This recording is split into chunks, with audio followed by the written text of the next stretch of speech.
هذا القرآن يوحدنا لطريق الخير يوجهنا الله تعالى أنزله ورسول الله معلم.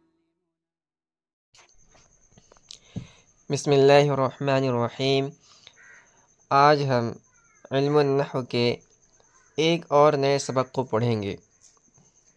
آج کا ہمارا سبق ہے اسماء اصوات۔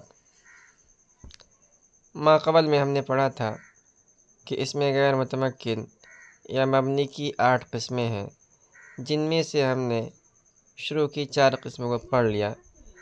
نمبر 5 پر ہے اسماء اصوات۔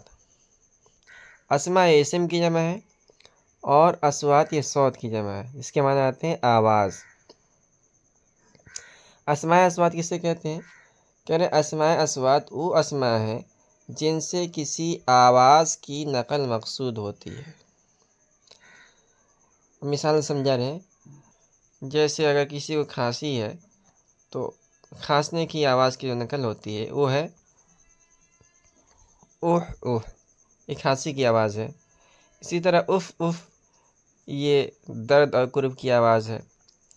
بخ بخا، یہ اہل عرب بخ بخا یہ خوشی اور مسرت کے موقع پر بولتے تھے۔ اسی طرح نخ نخ، اہل عرب اس وقت بولتے تھے جب کسی اونٹ کو بیٹھانا مقصود ہوتا تھا۔ تو نخ نخ یہ اونٹ بٹھانے کی آواز ہے۔ اسی طرح غاقہ، یہ کوے کی آواز کو اہل عرب کہتے تھے، یعنی کوے کی آواز کی نقل وہ کہتے تھے۔ تو یہ سب کے سب اسماء اصوات ہیں۔